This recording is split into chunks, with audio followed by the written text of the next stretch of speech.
অনুজা, শেষবারের মতো বলছি কবুল বল, আর রেজিস্ট্রি পেপারে সাইন কর, না হলে আমি কিন্তু থাপড়িয়ে গাল লাল করে দেব। অসভ্য মেয়ে। ষোড়শী অনুজা মায়ের অগ্নিঝরা ক্রোধান্বিত কণ্ঠেও মুখ ফুটে না কবুল বলল আর না রেজিস্ট্রি পেপারে সাইন করল। অনুজার নির্লিপ্ত ভাব দেখে আইরিন রহমান হুঙ্কার দিয়ে উঠলেন। পূর্বের ন্যায় গমগমে কণ্ঠে বললেন, অনুজা কবুল বল বলছি, তোকে কিন্তু আমি মেরেই ফেলবো। পরিবারের মান সম্মান নিয়ে টানা হেঁচড়া করে শান্তি পাসনি, এখন আবার নতুন নাটক শুরু করেছিস। অনুজা এবার ড্রয়িং রুমে বসা বাকি প্রাণীগুলোর দিকে তাকিয়ে কান্না ভেজা কণ্ঠে বলে উঠল, আপনারা কেন বুঝতে পারছেন না আমার সাথে ইজান ভাইয়ের কোনো রূপপ্রেমের সম্পর্ক নেই? তাহলে আমি কেন মিথ্যা দায়ে এই বিয়ে করতে যাব? প্রশ্নের তীরটা এবার ড্রয়িং রুমের এক কোণায় অবলার মতো বসে থাকা ইজানের দিকে ছুঁড়ে মারা হলো। কিছুক্ষণ আগে সে তার বাবার হাতে শক্ত দুখানা চর খেয়ে আপাতত থ মেরে বসে আছে। ইজান নড়ে চড়ে উঠল।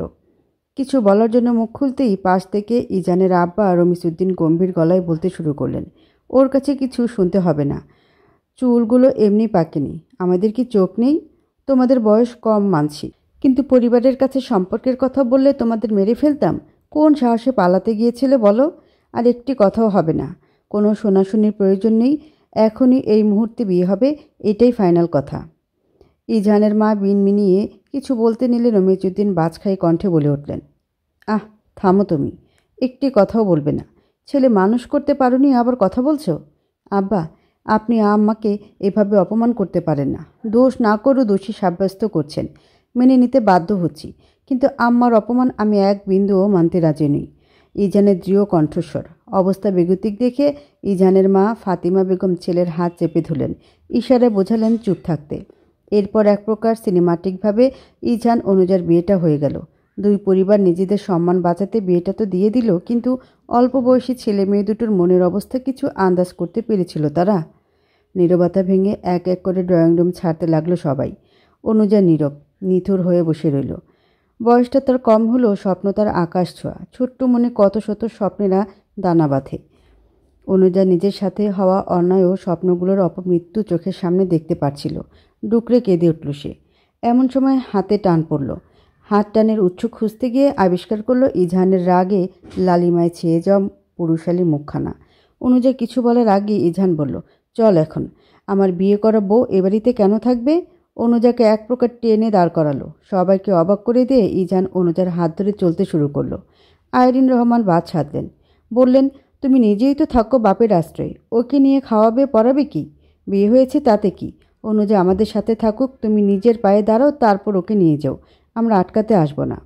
ইজান প্রত্যুত্তরে বলল, মাফ করবেন আন্টি, সামান্য ভুল বোঝাবুঝির জন্য যেভাবে আমাদের কুরবানি করলেন তাতে এ কথা আপনাদের মুখে মানায় না। ওকে চালানোর মতো টাকা আমি ঠিকই উপার্জন করে ফেলবো ইনশাআল্লাহ। অনুজা আর এক মুহূর্তের জন্য এ বাড়িতে থাকবে না। চলো অনু। গটগট করে অনুজাকে নিয়ে বেরিয়ে গেল ইজান। রমিজউদ্দিন অনুজার মায়ের উদ্দেশ্যে বললেন, ভাবি সাহেবা, আপনি কিছু চিন্তা করবেন না, আমাকে আল্লাহ কম দেননি, অনুজার কোনো সমস্যা হবে না। তবে আমরা চলি, ঝামেলা তো মিটমাট হলো। এই চলো সবাই। আইরিন রহমান নীরব হয়ে দাঁড়িয়ে রইলেন। একা হাতে মানুষ করা আদরের মেয়েটি কেমন মুহূর্তের মধ্যেই পর হয়ে গেল। রমিজউদ্দিন তার পরিবারের সবাইকে নিয়ে চলে গেলেন। বাকি থাকলো আইরিন রহমানের ছোট ভাই, ভাইয়ের বউ আর বড় ননাস। সবাই আইরিন রহমানকে সান্ত্বনার বাণী শুনিয়ে নিজেদের গন্তব্যে বেরিয়ে পড়লেন। কাজ ফেলে হঠাৎ জরুরি ফোন কলে তারা ছুটে এসেছেন। বসার সময়টুকু আর দেরি করলেন না, এক এক করে সবাই বেরিয়ে পড়লেন। আইরিন রহমান ধপ করে সোফায় বসে পড়লেন। চিবুক গড়িয়ে অশ্র গড়িয়ে পড়ছে। বারংবার মনের মধ্যে খসখস করছে, রাগের বশে ভুল করে ফেললেন নাকি? নিকোষ কালো আধারিতে নগরী ঢেকে রয়েছে। প্রকৃতি জানান দিচ্ছে বেশ রাত হয়েছে। ইজান অনুজাকে নিয়ে 5 তলার নির্দিষ্ট ফ্ল্যাটে এসে থামল। কলিং বেল বাজাতেই ওপাশ থেকে দরজা খুলে দেওয়া হলো। বাসায় ঢুকে কোনো দিকে না তাকিয়ে সোজা অনুজাকে নিয়ে নিজের রুমে চলে গেল। বাসায় শুধুমাত্র হেল্পিং হ্যান্ড জামিলার মা ছিলেন। ইজানের অপ্রত্যাশিত কর্মকাণ্ডে চোখ বড় বড় করে তাকিয়ে রইল। এক এক করে রমিজউদ্দিন, স্ত্রী ফাতেমা বেগমও চলে এলেন। জামিলার মা এক প্রকার ঘোরের মধ্যেই শুধালেন, আফাগো, ইজান আব্বাই এই রাত বিরাতে অনুজা মামুনিরে নিয়ে আসছে কেন? কেমন গটগট করে যুবতী মাইয়াডারে নিয়ে রুমের মধ্যে ঢুকলো। কিছু কি হয়েছে আফা? জামিলার মা কাজকর্মে নিপুণা হলেও বদঅভ্যাস হচ্ছে ঘন কথা বলেন। একই সাথে অনেকগুলো প্রশ্নবাক্য ছুড়ে দেন। ফাতিমা বেগম দীর্ঘশ্বাস ছাড়লেন। পাশ থেকে রমিজউদ্দিন গম্ভীর কণ্ঠে বললেন, ওদের বিয়ে দেওয়া হয়েছে, অনুজা ইজানের বিয়ে করাবো। ও আল্লাহ, তাই নাকি? জামিলার মা মৃদু আর্তনাদ করে উঠলেন। ফাতিমা বললেন, আমার জন্য কড়া লিকার দিয়ে 1 কাপ চা করে নিয়ে এসো তো। রাতের খাবার রেডি করো। তোমার গুণধর ছেলে আবার কি করছে আল্লাহ জানেন। ছেলে পেলে জন্ম দিয়েও শান্তি নেই। রমিজউদ্দিন স্ত্রীর প্রতি হুকুম তামিল করে নিজেদের বেডরুমের দিকে এগোলেন। বিধ্বস্ত লাগছে তাকে। রমিজউদ্দিনের প্রস্থানের সাথে সাথে জামিলার মা ফের প্রশ্ন করলেন, আফা, কোনো সমস্যা হয়েছে নাকি? ভাইজানরে কেমন বেজার লাগতেছে? প্রখর জ্ঞান সম্পন্ন লোকটা মাঝে মধ্যে এমন বোকার মতো কাজ কিভাবে করে আমি বুঝি না। এত বছরে মানুষটাকে পুরোপুরি বুঝে উঠতে পারলাম না। ফাতিমা বেগম দীর্ঘশ্বাস ছাড়লেন। স্বামীর জেদির বশে নেওয়ার সিদ্ধান্তে তিনি মোটেও খুশি নন। দুটো অল্প বয়সী ছেলে মেয়ের জীবনে যে ঝড় তারা তুললেন, এর ক্ষতিপূরণ কোথায়? জামিলার মা, তোমার ভাইজানের জন্য চা বসাও। একটু পায়েস করতে পারবে? সাথে একটু গোশত ভুনা। রাতে হালকা খাবার খাই। কিন্তু মেয়েটা সবে আমার বাড়িতে বউ হয়ে এসেছে। মাছের ঝোল দিয়ে তো আর ভাত দিতে পারি না। আমি ওদিকটায় যাই। জামিলার মা প্রত্যুত্তরে বললেন, আচ্ছা আফা, একটু সময় লাগবো। আচ্ছা, তাড়াতাড়ি করিও। অনুজা। ফাতিমা বেগমের কণ্ঠস্বরে নড়ে চড়ে উঠল অনুজা। খাটের এক কোণে পা গুটিয়ে বসেছিল। ফাতিমা বেগম নিজেই এগিয়ে এলেন, অনুজার পাশে বসলেন। চারপাশে চোখ বুলিয়ে শুধালেন, ইজানকে দেখতে পারছে না যে? কোথায় ও? অনুজা নিজের ভাবনার জগতে এতটাই মগ্ন ছিল যে ইজান নামক প্রাণীটার কথা খানিক সময়ের জন্য মস্তিষ্ক থেকে দূর করে ফেলেছিল। তাকে রুমে রেখে মানুষটা কোথায় গিয়েছে অনুজার জানা নেই। আন্দাজে বলল ওয়াশরুমে বোধ হয়। অনুজার মাথায় হাত বুলিয়ে দিলেন ফাতিমা বেগম। মমতা নিয়ে বললেন, শোনো মা, আর কেউ না জানুক আমি তো জানি আমার ছেলের সাথে তোমার কোনো সম্পর্ক নেই, অন্তত প্রেমের তো নয়ই। এমন কিছু হলে সে নিশ্চয়ই আমাকে অথবা তার বোনকে জানাতো। কিন্তু ওর বাবার মাঝে মধ্যে হুটহাট নেওয়ার সিদ্ধান্তে বড় বিড়ম্বনায় পড়তে হয় আমাকে। বহু বছরের সংসার আমার। মানুষটার কথার উপর কখনো কথা বলিনি।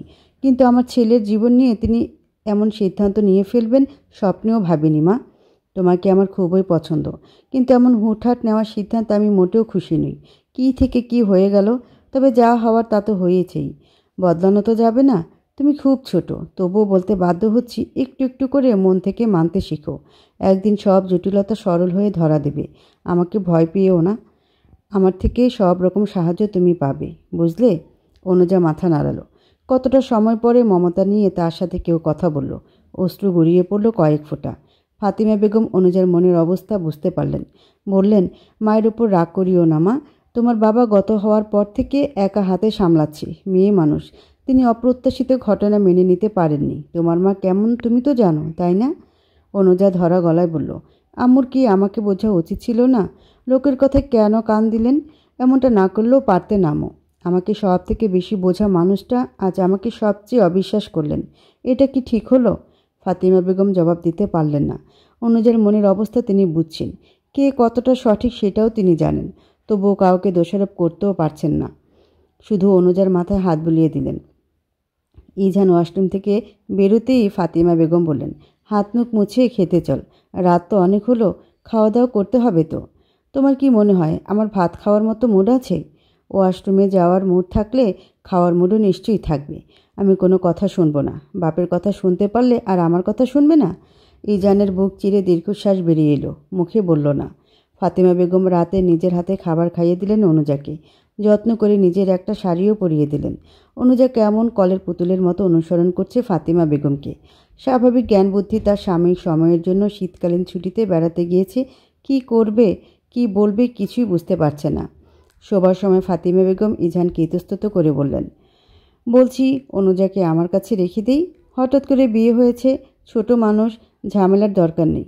তুই বরং হাত পা ছড়িয়ে আরাম করে ঘুমা। অনুজা আমার কাছে ঘুমাবে। ইজান অনুজার দিকে এক পলক তাকিয়ে বলে উঠল, তা কেন আম্মা? বিয়ে দেওয়ার সময় মনে পড়েনি ও ছোট? 22-এর যুবক আমি। বউ নিয়ে দিব্যি ঘুমাতে পারবো, কোনো সমস্যা হবে না। তুমি ঘুমাতে যাও। ছেলের লাগাম ছাড়া কথায় ফাতিমা বেগম লজ্জা পেলেন। তবুও শেষবারের মতো নিরুপায় হয়ে বললেন, মেয়েটা ছোট বাবা। তখন মনে ছিল না? বিয়ে যখন হয়েছে বউ নিয়ে কী করবো না করবো সবটাই আমার বিবেচনা। তোমার ঘুমানো উচিত। গুড নাইট আম্মা।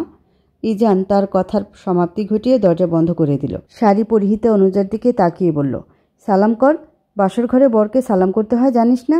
অনুজা চুপচাপ দাঁড়িয়ে রইল। ইজান ফের বলল, আচ্ছা যা, সালাম করতে হবে না, চল এবার। অনুজা বিস্ময় নিয়ে শুধালো, কোথায় যাব? ইজানের জবাবে বলল, কোথায় আবার? বাসর করতে হবে না? 22-এ বিয়ে করেছি, 23-এ বাবা হব, তবেই না জীবন ফুটফুটে সুন্দর হবে। অনুজা বড় বড় চোখে ইজানের দিকে তাকিয়ে আছে। তার চিনতে কষ্ট হচ্ছে, এই কি তার চেনা ইজান ভাই? অনুজা উপায়ন্তর না দেখে শব্দ করে কেঁদে উঠল। অনুজার হিচকি তুলে কান্নার শব্দে যে কোনো সময় ফাতিমা বেগম চলে আসতে পারেন। ইজানের এই মুহূর্তে নিজের মাথায় নিজেরই বাঁশ দিয়ে আঘাত করতে মন চাচ্ছে। মেয়ে মানুষ এমন হয় কেন? পরিচিত কণ্ঠস্বরের উত্তেজিত আওয়াজে অনুজার নিদ্রা ভঙ্গ হলো। সম্ভবত ড্রয়িং রুম থেকে উঁচু আওয়াজের কথোপকথন ভেসে আসছে। সদ্য ঘুম ভাঙা তখনও ঠিক বুঝে উঠতে পারছিল না কার কণ্ঠস্বর। কিছুটা চেনা চেনা লাগছে বটে, এর আগেও এমন কণ্ঠেই কথা শুনেছে সে। অনুজা চোখ বন্ধ করেই ভাবতে লাগলো কে। তাৎক্ষণিক মনে পড়ে গেল ইজানের বড় বোন মুশফিকা নয় তো। উচ্চ আওয়াজের কারণ বুঝতে সময় লাগলো না অনুজার। হঠাৎ করে একমাত্র ভাইয়ের বিয়ে হয়ে যাওয়ায় নিশ্চয়ই তিনি এত উত্তেজিত। অনুজা দীর্ঘশ্বাস ছাড়ল। জীবনটা কয়েক ঘন্টার মধ্যে কেমন অপ্রত্যাশিতভাবে বদলে গেল। হাতের শরীর বানিয়েছিস? এত ওজন কেন তোর? দেখি সর, হাত পা আমার পাউডার হয়ে গেল। ইজানের কথায় অনুজা তড়িৎ গতিতে শোয়া থেকে উঠে বসল। ঘুম ভাঙার পর নিজেকে উষ্ণতার মাঝে আবিষ্কার করে পুনরায় চোখ বন্ধ করে নিয়েছিল। সে বুঝে উঠতে পারেনি সে আসলে ইজানের বুকে মাথা ও গায়ের উপর পা উঠিয়ে ঘুমিয়েছিল। সেসব কথা ভাবতেই লজ্জায় অনুজার সাত আসমান নিচে ধসে পড়তে মন চাইছে। কি ভাবলো ইজান? অনুজার লজ্জায় রাঙা মুখখানা দেখে ইজান দুষ্টু হেসে পুনরায় বলল, কি খাস তুই? প্রতিদিন সকালে কয়টা পরোটা খাস? দুপুরে কয় পট ভাত খাস বলতো? আমাকেও তো খেতে হবে। হাতির মতো শরীর সহ্য করতে হলে নিজেকেও তো হাতি বানাতে হবে, তাই না? না হলে তো আমি গুঁড়ো গুঁড়ো হয়ে যাব তোর ভারে। ইস, কি লজ্জাজনক কথা। ইজান ভাই এত লাগাম ছাড়া কেন? অনুজা বলে উঠল, আমি মোটেও হাতি না। ৫ কেজি ওজনে নিশ্চয়ই কেউ হাতি হয়ে যায় না।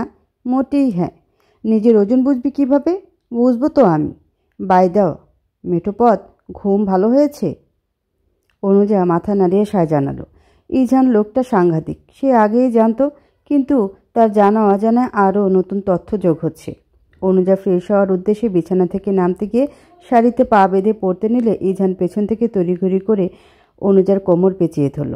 পড়ে যাওয়ার হাত থেকে রক্ষা পেলেও হঠাৎ পুরুষালী হাতের স্পর্শে কিঞ্চিত কেঁপে উঠল অনুজা। ইজান হয়তো অনুজার অস্বস্তি বুঝতে পেরেছিল। হাতটা সরিয়ে নিয়ে বলল, একটু দেখে চলতে পারিস না? পড়ে গেলে বেড টেবিলের কোনায় লেগে রক্তরক্তি অবস্থা হতো। অনুজা ইজানের কথায় কিছুটা স্বাভাবিক হলো, কিন্তু পা বাড়াতে গিয়ে লক্ষ্য করলো তার শাড়িটা খুলে মেঝেতে লুটোপুটি খাচ্ছে। এবার সে অসহায় দৃষ্টিতে ইজানের দিকে তাকালো। তা দেখে ইজান মাথায় হাত রেখে বলল, নিজেই দেখ মেয়ে মানুষ কত প্যারা দেয়। এর জন্য বিয়ে করতে চাইছিলাম না। শাড়ি কিভাবে খুললো? শাড়িটাও ঠিকভাবে সামলাতে পারিস না? আমার ১ ডজন বাচ্চা কাচ্চাকে কে সামলাবে বলতো? আমি তো ভেবেই কোমায় চলে যাচ্ছি। অনুজা হতাশ। সে জীবন যুদ্ধে পরাজিত সৈনিকের ন্যায় ধপ করে বিছানায় বসে পড়ল। এ কোন পাগলের পাল্লায় পড়ল সে? মোটে বিয়ে করবে না, আবার এখন ১ ডজন বাচ্চার স্বপ্ন দেখে। চিন্তায় ইজানের কপালে দুটো ভাঁজ পড়ল। যেন শাড়ি খুলে যাওয়া নিয়ে সে বড়ই চিন্তার মধ্যে দিয়ে যাচ্ছে। ভাবাভাবি শেষে শুধালো, শাড়ি পরতে পারিস? না। ইজান ইউটিউবে ঘেঁটে শাড়ি পরার ভিডিও অন করে অনুজার হাতে দিল। তারপর নিজে ফ্রেশ হতে ওয়াশরুমের উদ্দেশ্যে পা বাড়ালো। ভিডিও বেশ কয়েকবার মনোযোগ দিয়ে দেখলো, শাড়িটা পরবে না ঠিকঠাক পরতে পারল না অনুজা। হাঁটতে গিয়ে পায়ে বেঁধেও যাচ্ছে, পা বাড়িয়ে সামনে আগাতে পারছে না। অনুজা নিজের ভুল বুঝতে পারল না। অতঃপর হতাশ হয়ে বসে রইল। তার জীবন হতাশায় ছেয়ে গিয়েছে। যেখানে যাচ্ছে যেটাই করছে সবেতেই হতাশা। ইজান ওয়াশরুম থেকে বেরিয়ে অনুজাকে বিষণ্ণ বদনে বসে থাকতে দেখে জিজ্ঞাসা করলো, কি হয়েছে? শাড়ি ঠিকঠাক পরতে পেরেছিস? প্রত্যুত্তর অনুজা বলল, না, কোথায় যেন ভুল হচ্ছে। পায়ে বেঁধে যাচ্ছে হাঁটতে গেলে। ইজান টাওয়াল দিয়ে ভেজা মুখ মুছে দরজা খুলে বাইরে চলে গেল। যাওয়ার আগে বলে গেল, দেখি আমাকে পাঠাচ্ছি। ফাতিমা বেগম রান্না করছেন। তার পাশে বড় মেয়ে মুশফিকা বসে বকবক করে যাচ্ছে। তার কথার বিষয়বস্তু হলো, একমাত্র মেয়েকে রেখে কিভাবে তারা ছেলের বিয়ে দিতে পারল। কত শখ ছিল ভাইয়ের বিয়ে নিয়ে। ফাতিমা বেগম বারবার বুঝিয়েও মুশফিকাকে থামাতে পারলেন না। তাই হতাশ হয়ে রান্নাবান্নার কাজে মনোযোগ দিলেন। কিচেনে ইজানের উপস্থিতি চোখে পড়া মাত্রই হই হই করে উঠল মুশফিকা। ভাইয়ের উদ্দেশ্যে বলে উঠল, এভাবে আমাকে পর করে দিলি তোরা? কত ইচ্ছে ছিল ভাইয়ের বিয়েতে কত সাজগোজ করব, আনন্দ মজা করব। সেসব কিছু তো হলোই না। আরও বিয়ের কথাটা পর্যন্ত আজ সকালে জানলাম। তোরা আমার সাথে প্রতারণা করেছিস, আমার ইচ্ছেতে বালি ঢেলে দিয়েছিস। মুশফিকার চোখ ভিজে উঠল। সে সত্যি দুঃখ পেয়েছে তার ভাইয়ের অপ্রত্যাশিতভাবে হঠাৎ বিয়েতে। ইজান মুশফিকাকে কিছুই বোঝাতে গেল না। ফাতিমা বেগমের দিকে করুণ চোখে তাকিয়ে রইল। ফাতিমা বেগম ছেলের অসহায়ত্ব বুঝতেন। মেয়েকে দ্বিতীয়বারের মতো সবটা বুঝিয়ে বললেন। ইজান ইতস্তত করে বলে উঠল, আসলে পায়ে বেঁধে অনুজার শাড়িটা খুলে গিয়েছে। যদি একটু পরিয়ে দিয়ে আসতে। মুশফিকা মুচকি হাসছে। ইজান যেন আরও লজ্জায় পড়ে গেল। মুশফিকা বলল, সে কী রে, আগে বলবি না? দেখি সর, আমি যাচ্ছি। ভাইয়ের বউ দেখব না নাকি? তোদের মতো নিষ্ঠুর না। ওর জন্য আসার সময় একটা ছোট্ট চেন নিয়ে এসেছি। বলতে সময় নিল উৎফুল্ল চিত্তে অনুজার কাছে যেতে সময় নিল না মুশফিকা। সে একটু আবেগী, কিন্তু মনটা বড্ড সরল, কোনো প্যাচগোছ নেই। মুশফিকা চলে যেতে ইজান মন খারাপ করে মায়ের উদ্দেশ্যে বলল, বুবু খুব দুঃখ পেয়েছে তাই না? বাবা কাজটা মোটেও ঠিক করেননি, ভাবার জন্য একটু সময়ও দেননি। লোকের কথায় বাবা কবে থেকে এত কান দিতে শিখলেন আম্মা? আমি নিজেও জানি না বাবা। এত বুদ্ধিমান একজন মানুষ অবিজের মতো কাজ কিভাবে করলেন আমি বুঝতে পারি না। কিন্তু বাবা, জীবন হচ্ছে স্রোতের মতো, যখন যেদিকে বয়ে চলবে সেদিকে নিজেকে এগিয়ে নিয়ে যেতে হয়, না হলে মুখ থুবড়ে পড়তে হয়। আমি জানি বিয়ে করার মতো মানসিকতা তোদের কারোরই ছিল না, কিন্তু যেটা হয়ে গিয়েছে সেটা তো মেনে নিয়ে মানিয়ে চলতে হবে, তাই না? ইজান শুকনো কণ্ঠে প্রত্যুত্তরে বলল, জি আম্মা। অনুজা। মুশফিকার উপস্থিতি এবং কণ্ঠস্বরে অনুজা আরেকটু গুটিয়ে নিল নিজেকে। মুশফিকা ধপ করে অনুজার পাশে বসে পড়ল। শুধালো, তারপর কেমন আছো বলো? আলহামদুলিল্লাহ ভালো, আপনি? এই তো চলছে আলহামদুলিল্লাহ। তা এভাবে জড়সড়ো হয়ে বসে কেন? শাড়ি খুলে গিয়েছে বুঝি? এসো আমি পরিয়ে দিচ্ছি। মুশফিকা অনুজাকে শাড়ি পরিয়ে দিয়ে বলল, যাও ফ্রেশ হয়ে এসো, বেশ বেলা হয়ে গেছে। অনুজা নিঃশব্দে ওয়াশরুমে চলে গেল। অনুজা যেতেই মুশফিকা বসে রইল না। স্বভাবসুলভ ভাইয়ের অগোছালো বিছানা গুছিয়ে রাখল। ইজানের এলোমেলো করে করা ড্রেসিং টেবিল সুন্দর করে গুছিয়ে দিল। বেড টেবিলের ওপর রাখা ফুলদানিটা বেঁকেছিল সেটাও সঠিক জায়গায় রেখে দিল।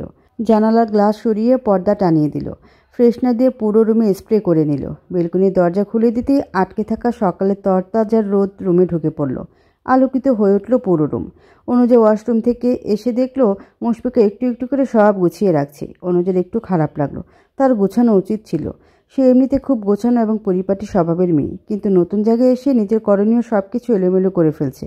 মুশফিকাকে কিছু বলতে গিয়েও বলল না। সবে এসেছে, নিশ্চয়ই ননাসকে বলা উচিত হবে না। আপনি কেন গোছালেন? আমি নিজেই ঠিক করে নিতাম। অনুজার অস্বস্তি হয়তো মুশফিকার নজরে পড়ল। মিষ্টি এসে বলল, তুমিই তো করবে। আজ আমি করে দিলাম। আজ তো গরু আমার ভাই। পুরো রুমটা অগোছালো, এলোমেলো করে রেখেছে। আমি এলে গুছিয়ে দিয়ে যাই, না হলে আম্মা অথবা জামিলার মা গুছিয়ে যান। এত বড় ছেলে, তার রুম নাকি অন্য কারো গুছিয়ে দিতে হয়? কোনো কথা হলো? মুশফিকা একা একাই কথা বলে যাচ্ছে। অনুজা চুপচাপ শুনছে। মুশফিকার সাথে অনুজার যেদিন প্রথম দেখা হয়েছিল, হঠাৎ করে ফাতিমা বেগম মেয়ে এবং নাতনিকে নিয়ে ওদের ফ্ল্যাটে এসে পড়েছিলেন। অনুজা তখন সবে স্কুল থেকে এসে কোনোরকম গোসল করে ড্রয়িং রুমের টিভিতে কার্টুন ছেড়ে ভাত নিয়ে বসেছিল। কলিং বেল শব্দে অনুজার ছোট বোন অনিশা গিয়ে দরজা খুলে দিয়েছিল। ফলে অপ্রত্যাশিতভাবে অনুজা সেদিন বড্ড লজ্জাজনক অবস্থায় পড়ে গিয়েছিল। আইরিন রহমান বাড়িওয়ালি ও তার মেয়ের আগমনে ব্যস্ত হয়ে পড়েছিলেন আপ্যায়নে, আর অনুজা লজ্জা ঢাকতে। লজ্জা পাওয়ার প্রধান কারণ হচ্ছে সে বাসায় পরা ঢোলার টি শার্ট প্লাজো পরা ছিল। সদ্য গোসল করার কারণে তার কোমর সমান লম্বা চুলগুলো থেকে টুপটাপ পানি পড়ে সোফার কভার ভিজে যাচ্ছিল। সব মিলে সেদিন সে বাইরের মানুষের সামনে দারুণ লজ্জা পেয়েছিল। কিন্তু মুশফিকা অনুজার অস্বস্তি বুঝে হেসে দিয়ে বলেছিল, এত অস্বস্তি লজ্জার কিছু নেই। তোমার বয়সে এমন কত হয়েছে, লজ্জা পেতে হবে না। তুমি আরাম করে খাও কেমন? অপরিচিত মুশফিকার ব্যবহারে মুগ্ধ হয়েছিল অনুজা। এরপর থেকে মুশফিকা অনুজার মধ্যে ভালো সম্পর্ক হয়ে গিয়েছিল। মুশফিকা শ্বশুর বাড়ি থেকে নিজের বাড়ি আসলেই অনুজাকে খুঁজত, আর অনুজাও মুশফিকার সঙ্গ উপভোগ করত।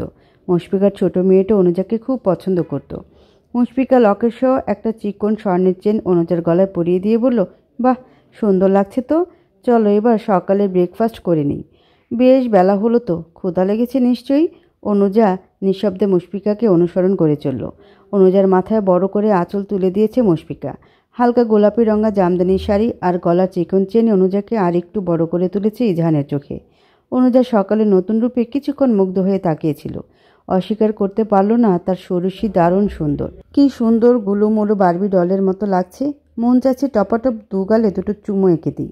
ইজান মনের কথায় নিজেই অবাক হয়ে গেল। কি ভাবছিল সে? যা, অনুভূতিগুলোতে লাগাম টানতে হবে, না হলে যে ঘোর বিপদ। বিছানার উপর এক গাদা শপিং ব্যাগ, সবটাতে কিছু না কিছু আছে। মুশফিকা উৎফুল্ল চিত্তে এক এক করে অনুজাকে সব খুলে দেখাচ্ছে। অনুজা বিরস বদনে চুপটি করে বিছানার এক কোণে বসে আছে। ব্যাগগুলোর পাঁচটাতে সুতি 3 পিস, একটাতে দুটো আবায়া, আরেকটাতে দুটো শাড়ি, আর শেষের ব্যাগ দুটোতে 2 জোড়া পায়ের জুতা। এক এক করে অনুজাকে বুঝিয়ে দিচ্ছিল মুশফিকা। সে সকালবেলায় ব্রেকফাস্ট সেরে ইজানকে নিয়ে বেরিয়েছিল শপিংয়ের উদ্দেশ্যে। অনুজা গতকাল থেকে এক শাড়ি পরে আছে।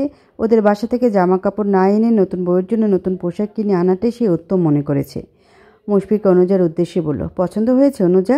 নিজের পছন্দে নিয়ে এলাম, এরপর থেকে তুমি পছন্দ করে কিনে নিও, কেমন?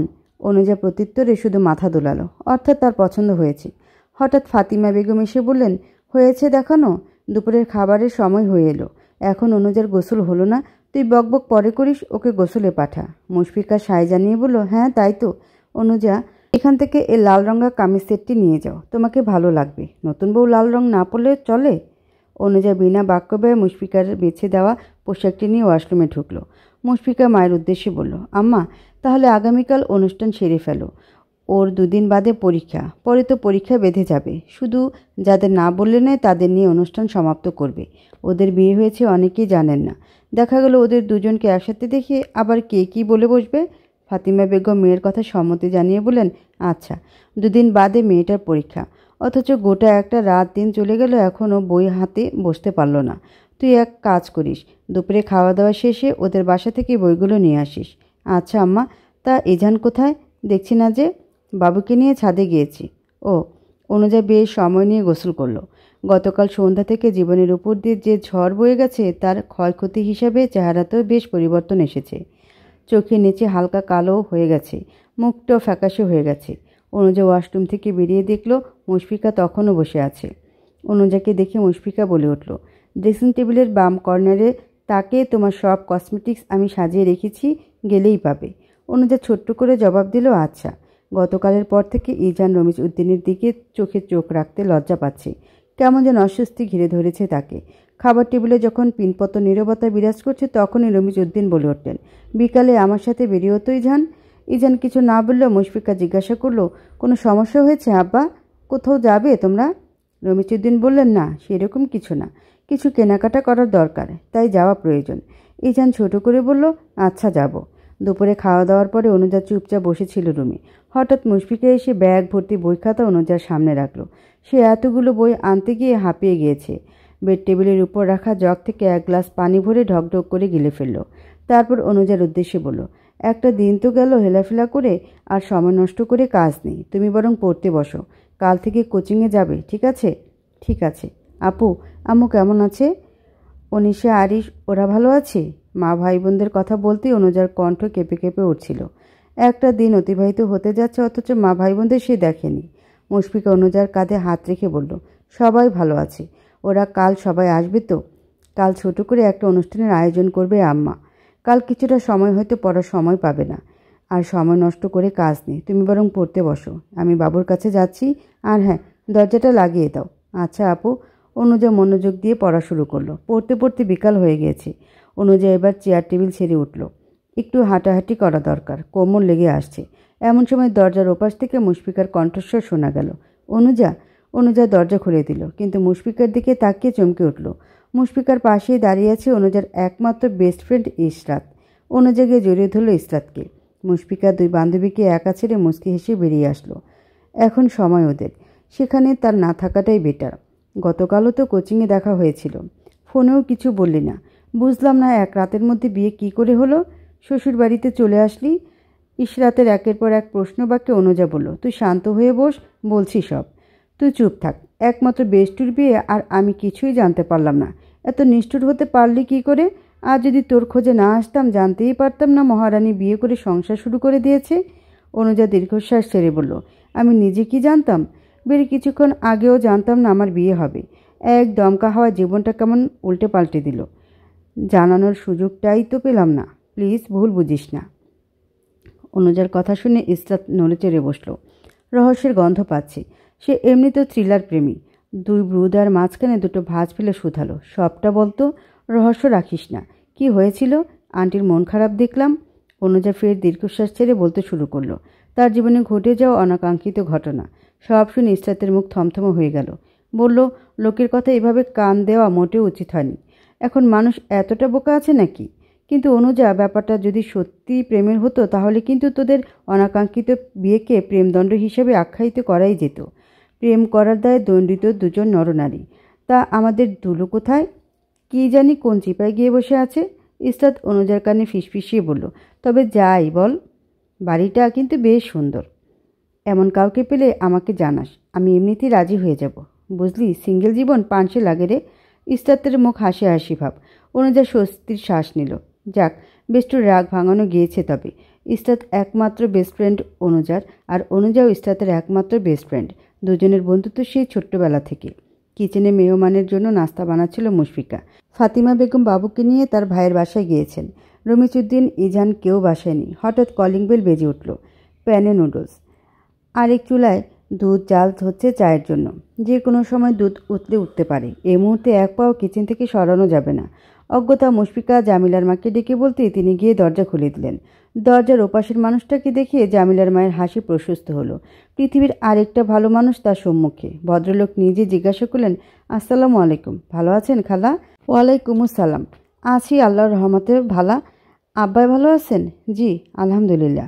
ভদ্রলোক ড্রয়িং রুমের চারপাশে চোখ বুলিয়ে কাউকে না দেখতে পেয়ে জিজ্ঞাসা করলেন, বাড়ির সবাই কোথায়? এত নীরব কেন? আফা, ভাইজান, ইজান আব্বা বাড়িতে নেই। নতুন বউ তার বান্ধবীর সাথে গফ করে। আর মুশফিকা আম্মাই কিচেনে কী যেন বানায়। প্রত্যুত্তরে বাড়ির সবার অবস্থান বিশ্লেষণ করে জামিলার মা লম্বা শ্বাস নিলেন। ভদ্রলোক বলেন, ও আচ্ছা বুঝেছি। বাবু কোথায়? ঘুমাচ্ছে নাকি? না, আফা বাবুরি নিয়ে ওনার ভাইয়ের বাসায় গিয়েছেন। ভদ্রলোক অস্বস্তি বোধ করছেন।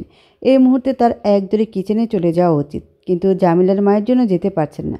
কি থেকে কি ভাববেন, ইতস্তত বোধ করে বললেন, আচ্ছা আমি তাহলে অপেক্ষা করি। আপনি তাহলে যান, আম্মাকে খবর দিব। না থাক, আমি অপেক্ষা করছি। জামিলের মা ড্রয়িং রুম ছাড়তেই ভদ্রলোক ত্বরিত গতিতে উঠে দাঁড়ালেন। দ্রুত পায়ে হেঁটে কিচেনে ব্যস্ত হাতে রান্না করা যুবতী রমণীকে পেছন থেকে জড়িয়ে ধরলেন। রমণীর বুঝতে বাকি রইল না কার আগমন। অজান্তে মুখের কোণে এক টুকরো মুখের হাসি ফুটে উঠল। আহ, কি করছো? কেউ দেখে ফেললে কী ভাববে? ছাড়ো তো। মুশফিকা কপট রাগ দেখিয়ে কথাগুলো বলল। ভদ্রলোকের মধ্যে কোনো ভাবান্তর লক্ষ্য করা গেল না। তার পুরুষালী হাতের বাঁধন আরেকটু শক্ত হলো। অর্ধনগ্ন ঘাড়ে মুখ গুজে মোহনীয় কণ্ঠে বলে উঠল, বউগো, কি নিষ্ঠুর তুমি! গত রাতে 8 ঘন্টা আমাকে ছেড়ে রয়েছ, অথচ একটা বার খবর পর্যন্ত নিলে না। শালাবাবু বউর কোলে আরামে ঘুমোচ্ছে, অথচ আমাকে একা করে তুমি চলে আসলে। এটা কি ঠিক হলো? মুশফিকা মুখ ঘুরিয়ে পিছন দিকে তাকিয়ে দেখল তার মানুষটার মুখটা চুপসে গিয়েছে। মুশফিকা চিন্তিত সুরে শুধালো, খাওনি তাই না?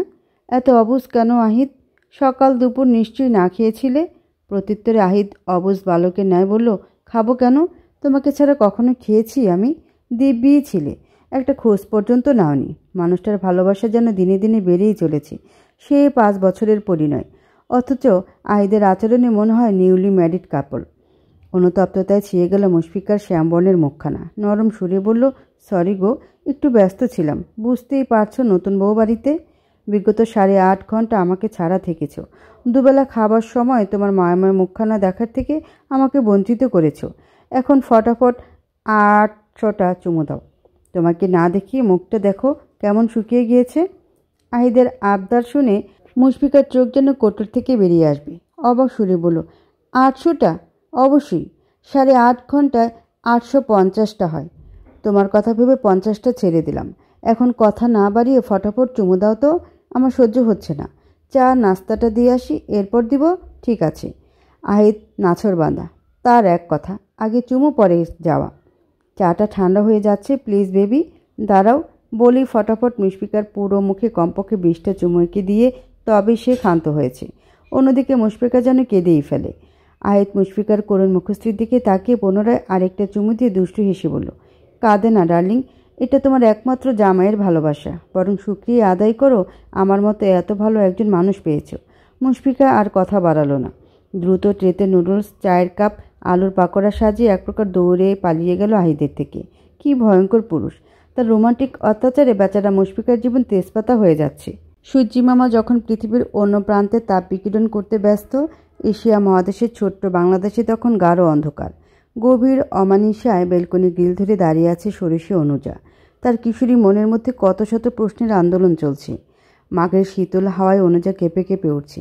গায়ে কোনো শীতের কাপড় নেই। ইট পাথরের শহরে বেলকনিতে আসলে প্রকৃত শীতের তীব্রতা ঠিক পাওয়া যায়। অনুজা শীতে কাঁপছে। হঠাৎ রেশমি সুতার কারুকার্যে তৈরি উষ্ণ চাদরে অনুজার শরীর ঢেকে গেল। অনুজা পারফিউমের চেনা ফ্রেগনেন্সে বুঝতে বাকি রইল না গায়ে চাদর জড়িয়ে দেওয়া মানুষটাকে। বুঝেও চুপ রইল।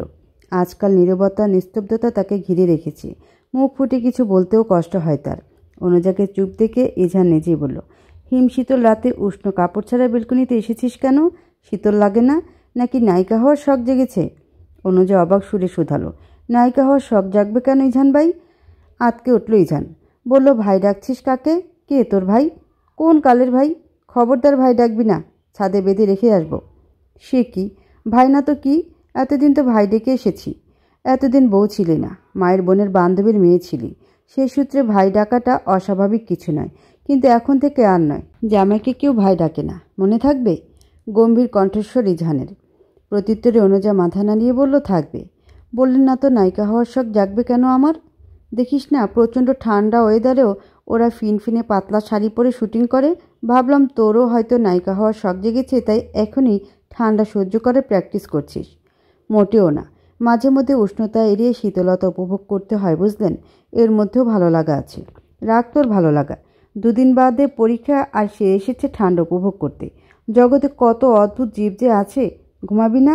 কাল থেকে কোচিংয়ে যাবি। অনেকটা সময় বেকার গেল বিয়ের চক্করে। অনুজা ইজানের দিকে মুখ ঘুরে শীতল সুরে শুধালো, বিয়েটা কি মন থেকে মানতে পেরেছেন? প্রত্যুত্তরে ইজান পাল্টা প্রশ্ন করল, তুই মানতে পেরেছিস? আমি আগে জিজ্ঞাসা করেছি, উত্তরটা নিশ্চয়ই আমি আগে পাবো। ইজান দীর্ঘশ্বাস ছেড়ে বলল, কিছু কিছু প্রশ্নের উত্তর সময় খুব ভালো দিতে পারে অনুজা, উত্তরটাও সময়ের উপর ছেড়ে দে। তারপর খানিকক্ষণ নীরবতার নৈঃশব্দ ঘিরে রেখেছিল ইজান অনুজা দম্পতিকে।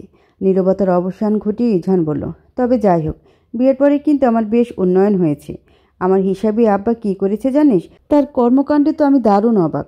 অনুজা কৌতূহল নিয়ে শুধালো, কি? আজ বিকেলে আব্বা বাইকের শোরুমে নিয়ে গিয়ে বলেছেন, তোমার যেটা পছন্দ হয় সেটাই নিয়ে নাও। আমি বিশ্বাস করতে পারছিলাম না, কতদিন চেয়েছি, কিন্তু আব্বা কিছুতেই রাজি হলেন না। অথচ আজ না চাইতেই আব্বা আমার বিস্ময় বোধ হয়তো বুঝতে পেরেছিলেন। বললেন, বৌমার কোথাও যেতে হলে তো তোমাকেই নিয়ে যেতে হবে, কাজেই এখন কেনাটা দরকারি মনে হলো। আরও কি করেছে জানিস? অনুজার মধ্যে তেমন হেলদোল দেখা গেল না, তবুও জিজ্ঞাসা করলো, কি? বুবুর বিয়ের পরে আব্বা গাড়ি দুটো তো ভাড়ায় দিয়ে দিল। আজ আবার প্রাইভেট কারটা নিয়ে এসেছেন। বললেন এখন বাড়ির জন্য প্রয়োজন পড়বে, লিফট নষ্ট ছিল। এতদিন যে মানুষ বলে এসেছে সিঁড়ি বেয়ে ওঠা স্বাস্থ্যের জন্য উপকারী, সে মানুষ বললেন একমাত্র ছেলের বউ, সে কি সিঁড়ি ভেঙে পাঁচতলায় উঠবে? কষ্ট হবে না? অনুজা অবাক হলো। শ্বশুর বাবা থেকে এতটা আশা করেনি। যেভাবে ছেলেকে হুমকি ধামকি দিয়ে বিয়ে করালেন, তাতে সেই ছেলের বউয়ের জন্য এতটা দরদ উতলে উঠবে ভাবা যায়? অনুজা মনের কথা মনে রেখে দিল, কিছু বলল না। ইজান উৎফুল্ল কণ্ঠে ফের বলল, বিয়ে করতেই এত কিছু? তাই তো ভাবি মানুষ বিয়ের জন্য এত পাগল কেন হয়। এদিকে আয়, আমার দুগালে দুটো চুমু দিয়ে যা। সবই পেলাম, এটা আর বাদ থাকবে কেন? ইজানের কথায় অনুজা লজ্জা লাল হয়ে গেল। লজ্জায় তার ফোলা গাল দুটো যেন আরেকটু ফুলে উঠল। ভাগ্যিস বেলকনির লাইট বন্ধ, না হলে ইজানের চোখ এড়াতো কি করে তার লজ্জা রাঙ্গা মুখশ্রী। অনুজাকে চুপ থাকতে দেখে দুষ্ট হাসল ইজান। তা দেখে অনুজা মিনমিনিয়ে বলল, এত লাগাম ছাড়া কেন আপনি? লজ্জা লাগে না বুঝি? ইজান অনুজার আরেকটু নিকটে গিয়ে দাঁড়ালো। অনুজার শ্বাস প্রশ্বাসের গতিবেগ আগের থেকে দ্বিগুণ বেড়ে গেল। সে ঘন ঘন শ্বাস নিচ্ছে। অন্যদিকে হৃৎপিণ্ডে স্পন্দনও দ্রুত গতিতে স্পন্দিত হচ্ছে। অনুজা নিজের এমন পরিবর্তনে অন্ধকারে মুখ ফিরিয়ে দাঁড়িয়ে রইল। পাছে দুষ্টু পুরুষটা তার বেসামাল অনুভূতির খোঁজ পেয়ে যায়। কিন্তু লজ্জাবতী অনুজার শেষ রক্ষা বুঝি হলো না। ইজান অনুজার ফোলা গাল দুটো আলতো হাতে টিপে দিয়ে বলল, ওরে আমার লজ্জাবতী লাজকতা রে, এত লজ্জা কোনখানে রাখিস? তারপর তো ভাববি আমি পুরুষত্বহীন। অনুজা চোখ মুখ খিচে বলল, ইজান ভাই, আমি লজ্জা পাচ্ছি, বুঝতে পারছেন না কেন? আপনি সরুন তো, আমি ঘুমাতে যাব, ঘুম পেয়েছে। অনুজা নড়তে নিলে ইজান পেছন থেকে জড়িয়ে ধরল অনুজাকে। আস্তে আস্তে পুরুষেলি হাতের বন্ধনী শক্ত হতে লাগলো। অনুজা প্রথমে নড়াচড়া করল, কিছুক্ষণ পরে স্থির হয়ে দাঁড়িয়ে রইল। ইজান অনুজার ঘাড়ে থুতনি ঠেকিয়েও মোহগ্রস্ত কণ্ঠে বলল, কি হলো, সব শক্তি শেষ? ইজানের অন্যরকম কণ্ঠস্বরে অনুজার শরীর সদ্য যৌবনা শরীর কেঁপে উঠল। শক্ত হাতের বন্ধনে আবদ্ধ পুরুষের ছোঁয়া, নতুবা শীতের শীতলতা ঘোচাতে পিছন ঘুরে ইজানের প্রশস্ত বুকে মুখ গুজে দিল অনুজা। অজান্তে ঠোঁটের কোণে হাসি ফুটে উঠল তার। ইজান আশকারা পেয়ে হাতের বন্ধন আরেকটু শক্ত করল। ফিসফিসিয়ে বলল, নিঝুম রাত, নীরব নিস্তব্ধ প্রকৃতি, আকাশে তারাগুলো সাক্ষী রেখে পথ চলা শুরু হোক। লাজুকতা কি অনুমতি দিবে? লজ্জাবতী অনুজা প্রত্যুত্তরে কিছু বলল না। তার ছোট হাত দুটো দ্বারা ইজানের বলিষ্ঠ পুরুষালী দেহটা আঁকড়ে ধরার চেষ্টা করল। ইজান পুনরায় মুচকি হেসে বলল, লাজুকলতার নীরবতাকে সম্মতির লক্ষণ হিসাবে ধরে নিব? প্রত্যুত্তরে এবারও নীরব রইল অনুজা। ইজান আর সময় ব্যয় না করে অনুজাকে কোলে তুলে নিল। লজ্জায় রাঙা হয়ে অনুজা একবার চোখ তুলে চাইল ইজানের দিকে। ইজান তার দিকেই তাকিয়ে আছে, মুখে প্রগাঢ় মুচকি হাসি, চোখ দুটো যেন অতল সমুদ্র। কিশোরী অনুজা সেই অতল সমুদ্রে তলিয়ে যেতে বেশি সময় লাগলো না। নবদম্পতির সম্পর্কের আরেকটি ধাপ শুরু হলো। মুয়াজ্জিনের সুমিষ্ট কণ্ঠে ফজরের আজান ভেসে আসলো অনুজার কানে। মনোযোগ দিয়ে আজান শুনে বিছানা ছেড়ে উঠে পড়ল। হাঁটতে গিয়ে লক্ষ্য করলো সে স্বাভাবিকভাবে হাঁটতে পারছে না, কোমর পা লেগে আসছে। পা টেনে টেনে ওয়াশরুমে ঢুকলো অনুজা। আজ সে ফজরের নামাজ আদায় করবে। বিয়ে নামক পবিত্র সম্পর্কের সূচনা যখন হয়ে গেল, নামাজটাও অভ্যাস হয়ে যাক, সমস্যা তো নেই কোনো। অনুজার খুঁড়িয়ে হাঁটা ইজানের চক্ষু গোচর হলো। মাত্রই ঘুম থেকে উঠেছে সে। কিছুক্ষণ বিছানায় গড়াগড়ি দিয়ে সে উঠে পড়ল। অনুজা ফ্রেশ হয়ে এসে দেখলো ইজান বিছানায় বসে আছে। ইজানকে দেখে অনুজা একটু গুটিয়ে নিল নিজেকে। ইজান ইতস্তত করে বলল, বেড টেবিলের উপর গরম দুধ আর প্যারাসিটামল রাখা আছে, খেয়ে নিস, ঠিক হয়ে যাবে। অনুজা প্রত্যুত্তরে মাথা নাড়ে সম্মতি জানালো। তারপর নামাজে বসে পড়ল। ইজান বসে না থেকে সেও ওয়াশরুমে ঢুকলো। বেলা একটু গড়াতেই অনুজা তৈরি হয়ে নিল। গতকালের রানা কুচকুচে কালো রঙের আবায়াটা পরে মুশফিকা এক ফাঁকে বলে দিয়েছিল অনুজা যেন এখন থেকে পর্দা পালন করার ব্যাপারে চেষ্টা করে। অনুজা বিষয়টি সিরিয়াসভাবে নিয়ে প্রথমবারের মতো গায়ে বোরকা জড়ালো। মুশফিকার জোড়াজুড়িতে এক পিস স্যান্ডউইচ তাড়াহুড়ো করে খেয়ে ইজানের সাথে বেরিয়ে পড়ল। গন্তব্যে পৌঁছে ইজান অনুজাকে জিজ্ঞেস করলো ছুটি কয়টায়। অনুজা প্রত্যুত্তরে জানালো 9:30। আমি এসে নিয়ে যাব, ঠিক আছে? আচ্ছা, এখন যা, মন দিয়ে পড়িস। অনুজার সম্মতি জানিয়ে আস্তে আস্তে হেঁটে কোচিং সেন্টারে ঢুকে পড়ল। ইজান অনুজার চলে যাওয়ার দিকে খানিকক্ষণ পলকহীন চোখে তাকিয়ে রইল। মনের মধ্যে কিঞ্চিত অপরাধবোধ কাজ করছে তার। এতটা বাড়াবাড়ি হয়তো করা উচিত হয়নি তার, সে তো বুঝবান ছিল। কোচিং পৌঁছাতেই ঘিরে ধরল মেয়েগুলো। ফিসফিসিয়ে শুধালো, কী রে, সাথে কে? বয়ফ্রেন্ড নাকি? অনুজা স্বাভাবিকভাবে বলল, না, তবে স্থায়ী বয়ফ্রেন্ড। মেয়েগুলোর চোখ মুখে বিস্ময়। তখনই অনুজার পাশে ব্যাগ রেখে বসতে বসতে ইশরাত বলল, কেন, হতে পারে না নাকি? ওর বিয়ে হয়ে গেছে। সবাই একত্রে চিল্লিয়ে বলে উঠল, কবে, কিভাবে? ইশরাত পুনরায় বলল, কালকের আগের দিন, হঠাৎ করেই। যাই হোক, স্যার আসছেন, এ বিষয়ে পরে কথা হবে। তোরা চাইলে দুলোর কাছ থেকে ট্রিট নিতে পারিস। ওকে নিতে আসবে তো? অবশ্যই নিব, পুনরায় চিল্লে উঠল সকলে। কোচিং ছুটি হতেই ইজানকে সবাই ঘিরে ধরল। সবাই দুলাভাই দুলাভাই বলে ইজানকে পাগল করে ফেলে। জোরাজুরিতে ইজান মুখ থেকে হেলমেটটা খুলতেই পাশ থেকে একটা মেয়ে বলে উঠল, এ কি, ইনি তো রুজমা আপুর বয়ফ্রেন্ড ছিলেন। পাশ থেকে আরেকটি মেয়ে বলে উঠল, আরে ইনি আমাদের পাড়ার সাবিয়া আপুর বয়ফ্রেন্ড ছিলেন। সকলের দেওয়া অপবাদে ইজানের মুখখানা চুপসে গিয়েছে।